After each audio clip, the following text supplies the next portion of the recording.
Assalamualaikum warahmatullahi wabarakatuh.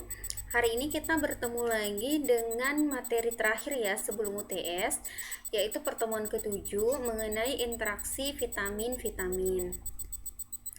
Nah, biasanya pada sebagian besar penelitian eksperimental yang dilakukan hanya mengkaji tentang satu vitamin tertentu, misalnya berfokus pada defisiensi vitamin tunggal. Tetapi kita ketahui bersama bahwa antar vitamin dan zat gizi yang lain itu saling berhubungan. Nah, vitamin ini akan saling berinteraksi dan saling mempengaruhi misalnya dalam hal penyerapan atau proses metabolisme yang lain, misalnya dalam proses perlindungan vitamin lain dari kerusakan oksidatif, perlindungan vitamin lain dari katabolisme atau proses ekskresi berlebihan. Nah, di sini misalnya contoh vitamin yang saling membantu dalam proses penyerapan.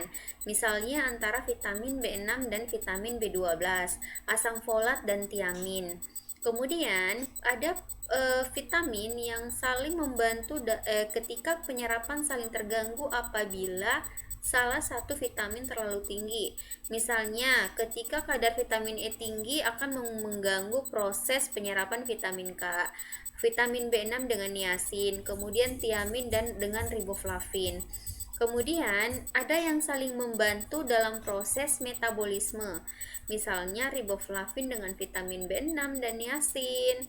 Kemudian ada yang dapat membantu melawan terjadinya katabolisme yang berlebihan, misalnya vitamin C dengan vitamin B6.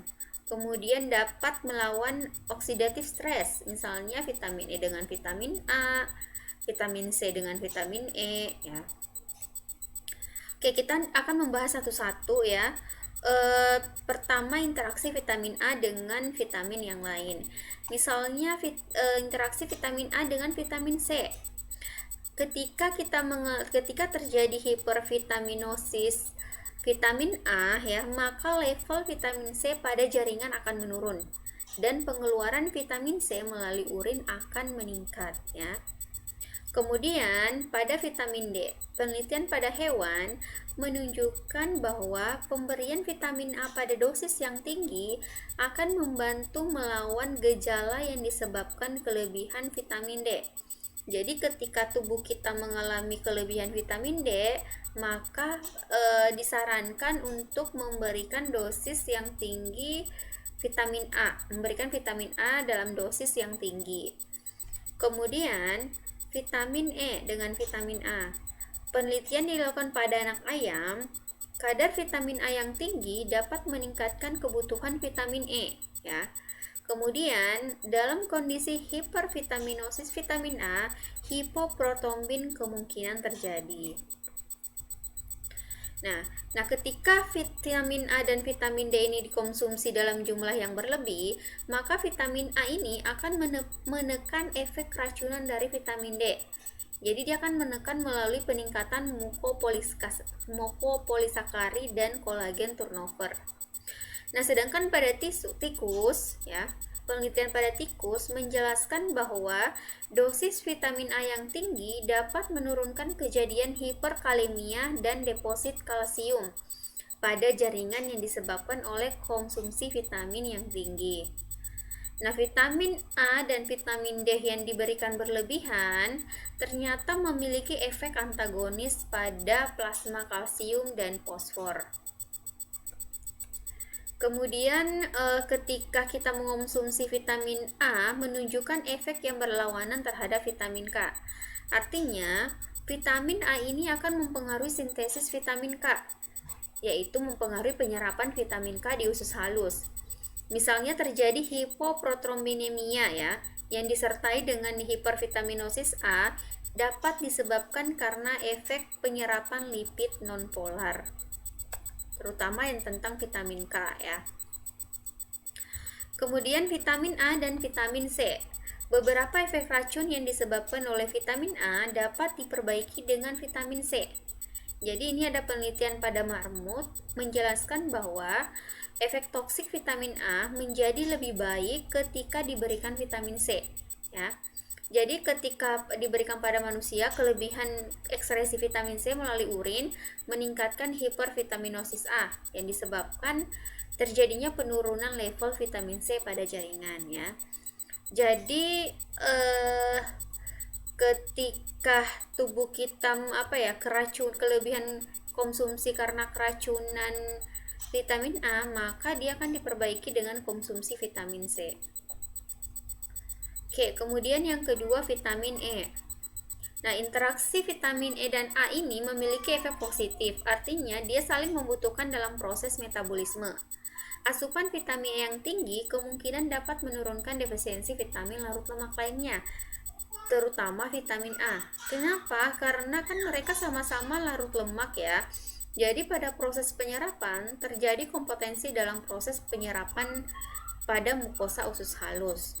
Jadi sebaiknya konsumsi vitamin E dan A jangan terlalu tinggi ya. Misalnya nih dalam keadaan tertentu dia setiap hari mengonsumsi suplemen vitamin E dengan dosis yang tinggi, maka dia akan menyebabkan asupan vitamin A-nya proses penyerapannya akan terganggu ya. Jadi sebaiknya dikonsumsi sesuai dengan kebutuhan kita sehari-hari. Nah ini ya, vitamin E diperlukan untuk metabolisme vitamin A. Kemudian pemberian vitamin E dapat menghentikan ekskresi asam metimalonik melalui urin. Ya, jadi metimalonik ini salah satu indikator kekurangan dari vitamin B12. Nah, dosis vitamin E yang tinggi meningkatkan kebutuhan dari vitamin K. Ya. Jadi ketika kita mengonsumsi vitamin E dalam jumlah yang tinggi, maka tuntutan dari kebutuhan vitamin K juga akan semakin meningkat. Nah ini ya, jadi vitamin E dapat membantu memperbaiki gejala hipovitaminosis dan hipervitaminosis A. Jadi pada saat tubuh kita mengalami defisiensi ataupun terjadi kelebihan asupan vitamin A, maka dia akan gejalanya akan diperbaiki melalui asupan vitamin E. Vitamin E dapat membantu vitamin A melalui misalnya nih proteksi vitamin A dari oksidasi ya di dalam usus halus. Kemudian meningkatkan penyerapan vitamin A, utilisasi vitamin A dan penyimpanan vitamin A. Nah, vitamin E ini dapat melawan toksisitas vitamin A ya. Kemudian penelitian pada hewan ditunjukkan bahwa vitamin E mencegah retardasi yang disebabkan oleh hipervitaminosis. Nah, kemudian intake oral vitamin E yang tinggi tidak menyebabkan kelainan pembukuan darah pada manusia normal. Namun, ketika tubuh kita mengalami defisiensi vitamin K, maka jangan memberikan dosis vitamin E yang tinggi karena dapat memperparah defek koagulasi. Jadi pada orang yang mengalami defisiensi vitamin K sebaiknya jangan diberikan dosis vitamin E yang tinggi ya. Defisiensi vitamin K dapat menyebabkan sindrom malabsorpsi, diet atau interaksi dengan obat antikoagulasi ya. Dosis vitamin E yang tinggi dapat menyebabkan pendarahan pada pasien yang terima terapi antikoagulan. Jadi kembali lagi ya, ketika misalnya bertemu dengan pasien dengan keluhan defisiensi vitamin K, maka jangan memberikan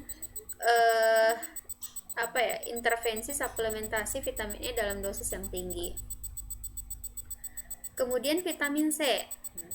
Penelitian pada tikus menjelaskan bahwa pemberian vitamin C kurang dari 250 mg dapat meningkatkan konversi beta karoten menjadi vitamin A. Ya, dalam jumlah yang banyak tidak memiliki efek. Ya.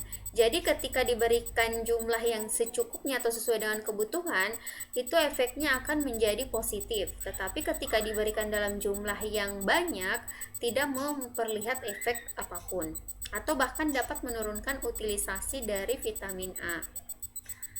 Kemudian, vitamin C dapat meningkatkan ekskresi metabolit vitamin B6 melalui urin. Kemudian vitamin C dan E merupakan antioksidan yang bekerja secara sinergi. Jadi kita ketahui sendiri bahwa vitamin E ini merupakan the powerful of antioksidan ya, dan vitamin C juga begitu, berperan sebagai antioksidan. Jadi ketika mereka dikonsumsi secara bersamaan, maka mereka secara akan bersinergi ya, berperan sebagai antioksidan di dalam tubuh. Ini ya, jadi vitamin C dan E adalah antioksidan ya. Jadi dia dapat menjaga satu dengan yang lain dalam tubuh, termasuk zat gizi yang lain dari kerusakan oksidatif ya. Kemudian kombinasi konsumsi antara vitamin C dan E akan lebih efektif dalam menekan peroksidasi pada mikrosom hati tikus. Jadi dia akan meregenerasi tokoferol menjadi bentuk radikal tokoferosil ya. Jadi merupakan bentuk antioksidan aktif dari vitamin E. Jadi pemberian vitamin C ini dia akan membantu proses pembentukan bentuk antioksidan dari vitamin E sehingga menjadi lebih efektif sebagai perannya sebagai antioksidan. Nah, kemudian vitamin C dan A. Ya, vitamin C dalam jumlah yang kecil dapat meningkatkan konversi karoten menjadi vitamin A ya. Tadi ya, jadi kemungkinan dalam jumlah yang banyak itu kemungkinan tidak memiliki efek ya. Kemudian vitamin B. Nah, vitamin B di sini sangat banyak ya. Contoh misalnya ya, vitamin B6 dan B12 ya, dengan interaksinya dengan tiamin. B6 dan B12 ini dibutuhkan dalam penyerapan tiamin. Kemudian defisiensi B6 pada manusia dapat menyebabkan penurunan plasma vitamin C. Jadi ketika terjadi defisiensi B6 kemungkinan akan menyebabkan penurunan plasma vitamin C. Kemudian B6 membantu melawan efek toksik tiamin pada tikus. Ya. Kemudian B6 dibutuhkan untuk penyerapan B12. Ini ya, asam folat dibutuhkan untuk penyerapan tiamin. Jadi asam folat ini juga berperan di dalam proses penyerapan tiamin. Nah, kelebihan asam folat dapat menghilangkan efek defisiensi dari B12. Makanya ketika melakukan intervensi biasanya asam folat diberikan ketika orang mengalami defisiensi kobalamin atau B12. Nah, kemudian asam pantotenat dibutuhkan untuk semua reaksi yang melibatkan biotin. Dan interaksinya masih banyak ya. Nanti kalian silahkan baca di modul untuk lebih jelasnya ya. Nah, defisiensi asam kobalamin ya akan menyebabkan megaloblastik anemia. Kemudian defisiensi B12 juga dapat meningkatkan perkembangan kerusakan neurologi. Tetapi asam folat tidak bisa mencegah atau mengembalikan lesi neurologi yang disebabkan oleh defisiensi B12. Jadi ketika misalnya defisiensi ya, dia lesi neurologi yang disebabkan karena kekurangan itu dia asam folat tidak bisa memperbaiki ya, mencegah atau mengembalikan lesi dari neurologi itu ya. Oke, untuk hari ini sekian dan terima kasih. Selamat UTS, semoga bisa menjawab soal UTS dengan baik. Sekian dan terima kasih. Wassalamualaikum warahmatullahi wabarakatuh.